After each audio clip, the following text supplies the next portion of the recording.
we're subject to the culture. Most of our communities were built during a different time, where the mothers were at home and the communities were closer and tighter. Now the society, the commercial world, is bigger than the church, bigger than the schools, bigger than the homes and the families, and whatever the society is subject to, we being Muslims in this society, it affects our communities too. You don't see young people get married in the Christian communities. Our young people, they not marrying either. They both working. You don't see wives looking for a husband, they looking for a job because they getting paid. And a lot of young men out here looking for wives with jobs. And they, my neighborhood, I live in a subdivision. I thought I was going to come out there and be the little punk on the block, and everybody drive around in Mercedes and cars, and all the men, looking good, coming home with their suits and clean. And it's more of them out on the street. They at home. I'm like, what they doing at home? I got a business in my home. That's why I'm at home. I'm taking care of business. When you see me walking out at 8:30, 10 o'clock with my house shoes on, look around the house, take a deep breath, and walk back in, I'm not hanging out. I'm taking a break, But it's a lot of unemployed men in this subdivision, that I live in. And that's just a trend of the society. That's a trend of today. So you can't build communities if the people aren't there. So we don't have volunteers like they have armies of volunteers with high education, doctorate degrees and bachelor's, master's degrees and all of that. So we don't have the staff, the working staff that they have because of the cultural conditions and poverty. We don't have people that write checks. We got the best people. I'm not being negative. Sometimes people say, well, you're going negative. I feel no need to apologize because I don't see the fact that we don't have wealthy people. The sign is that we have the best people. Because when businessmen see an interest in giving donations to you, I don't care who they are. There's probably some business interest behind it.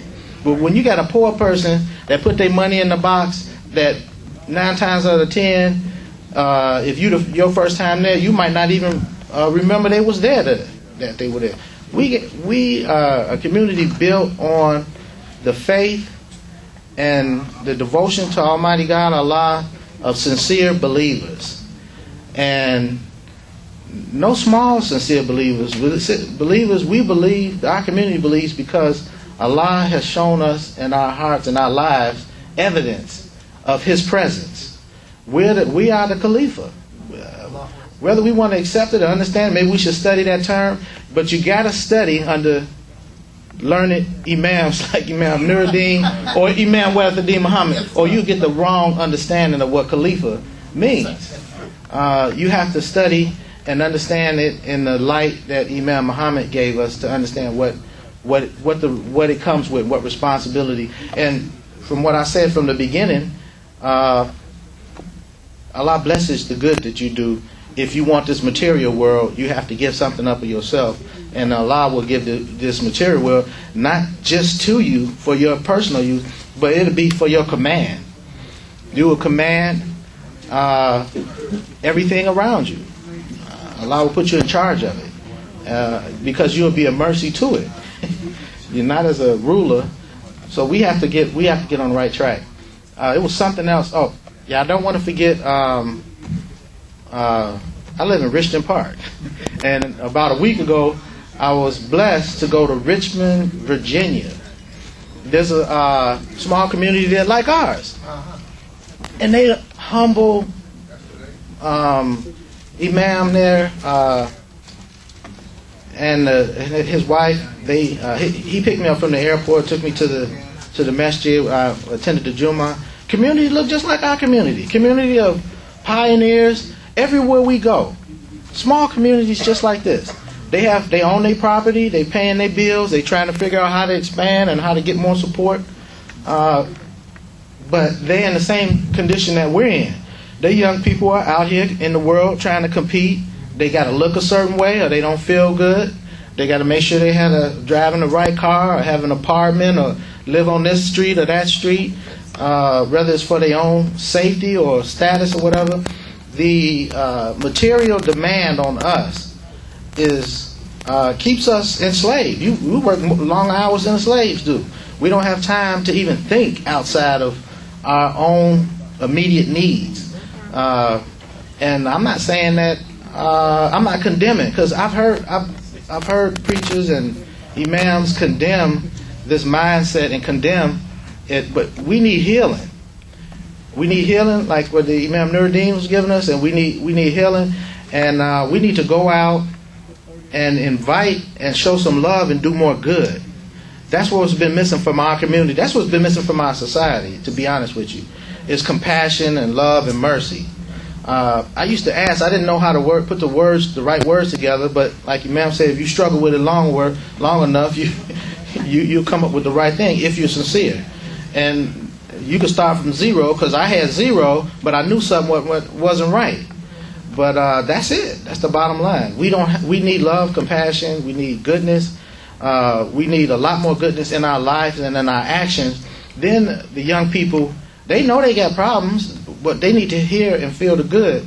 And you got to give them something to do, something to work. And you got to be strong and fearless like this brother. Like the reality that I live in, that's the reality that I create around me. And then the reality is that where Allah put me in charge and give me the authority, I'm going to stand on that ground until Allah stops my life. And I'm not going to fear nothing that stands in my way. You have to be that way. You have to stand up for right. You say, well, I can't fight this. I can't deal with this. This is too big for me. Y'all call the police on me if you ever seen how I walk around. when I leave these premises. Hey, I'm just blessed that I'm still here. Because if I see right and wrong, that's all I see. I don't see, and I see, but Allah blessed me with intelligence. I see wisdom, and I understand that Satan is weak. And I know that his schemes and his plans are weak and small. And if you know that, why not act on it? Why not use what Allah bless you?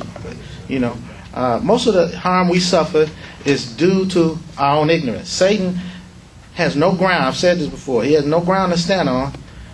He actually has to broadcast the evil he's going to do. And you see it, you know it. You know it. He has to broadcast it. I had people come up and tell me, you so-and-so. I say, how you look in my eye and say that?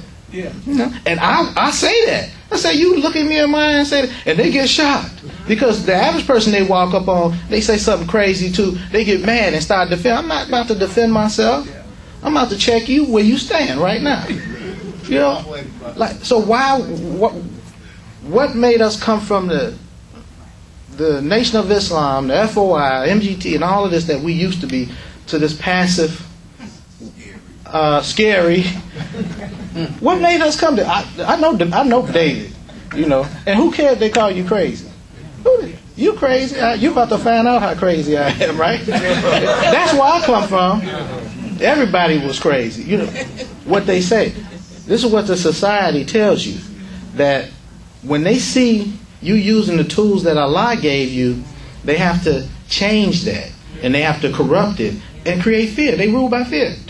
That's why they attack the president all the time.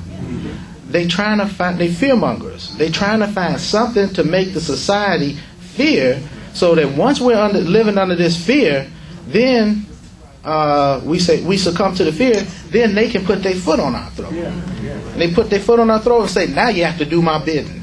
That's the devil. Yeah. So I don't accept no fear. I say, I hope you ain't worried. Should I be worried? Because you done lost my attention right now. I wasn't raised by people like that walked around afraid of things. If they were afraid, they didn't show it, and they didn't pass those fears on into the children and the young people. They stood their ground. So that's what we have to do. We have to stand our ground and go to work and have love and compassion in our hearts and invite people to the good that we have. And expect them not to hear you sometimes. Expect them not to accept what you're offering. Expect them to reject you. Expect them to join with other people to try to figure out how to defeat you and hurt you. People are going to try to hurt you. They're going to insult you. Yeah. But, hey, I'd rather have peace of mind knowing that I kept my soul intact, because that's really all you get. This material is gone. What Allah blessed us with, the true self, the soul, the being inside of the physical body, is really all you have. So nobody can take anything from you. So alhamdulillah, I went way off from the believers in the community. We had a really good time. We had a banquet in Richmond, Virginia, and we're going to pray for them, and we should pray for all our communities.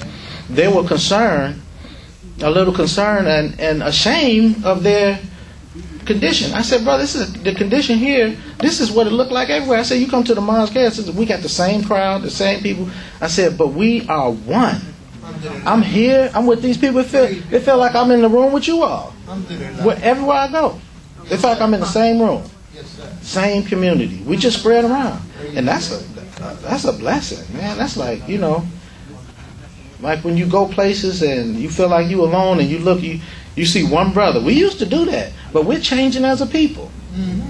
I see African Americans sometime, and I see a look in their eyes, and I feel a spirit. It ain't like it used to be when I was young. You'd be like, I don't know, is that my brother? Is he my brother? And you might find yourself looking at a Caucasian and say, there go my brother, what's up? Because this one is something I ain't never seen before. I'm getting old, but when I was young, I identified with every African American person I saw walking around, like, good. I feel better now.